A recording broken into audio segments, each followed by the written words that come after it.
Hello દોસ્તો, તો નવા બ્લોગમાં તમારું સ્વાગત છે. તો અમે 10 વાળી એજન્સી લીધી પેપ્સી કોકાકોલાની. તો અમે રોજ માર્કેટિંગ કરવા જઈએ. અમે જાતે જઈએ તો દિવસની 12 પેટી જાય, 14 પેટી જાય, અને જ્યારે કંપનીનો સેલ્સમેન આવે ત્યારે 50-90 પેટી જાય. તો એટલો ફરક તો પડે માર્કેટિંગમાં કે જે કંપનીને જોડાયેલું હોય અને આપણે નવી ચાલુ કરી હોય તો અત્યારે પબ્લિકનું રિવ્યૂ હોય કે ડુપ્લિકેટ આવી ગઈ હશે, કા જીરો સુગર નહીં ચાલે. પણ ધીરે ધીરે સેલ્સમેન જેમ આવે એમ પબ્લિક એમ રિવ્યૂ સારા મળે. જેમ કે એક એક્ઝામ્પલ છે કે રેડબુલવાળાને એક સમયે આખું બહુ મોટું એ કર્યું હતું.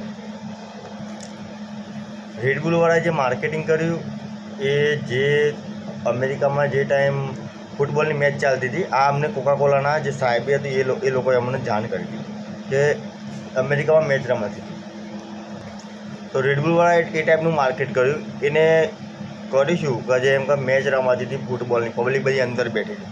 એને રેડબુલના ખાલી બોટલો કચરાપેટીમાં એટલા નાખ્યા કે જ્યારે મેચ પછી પબ્લિક બહાર આવી તો પબ્લિક પણ વિચાર પડી કે રેડબુલ છે શું, જે પબ્લિક આટલી બધું પીવે છે. પછી પબ્લિકે જોયું, પબ્લિક કે ચલો ટ્રાય કરી, તો પછી પબ્લિકોએ ટ્રાય કર્યો, રેડબુલ પીધું.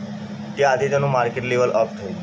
એટલે અમુક જગ્યાએ શક્તિની જગ્યાએ બુદ્ધિનો પણ ઉપયોગ કરવો પડે મારા વાલા.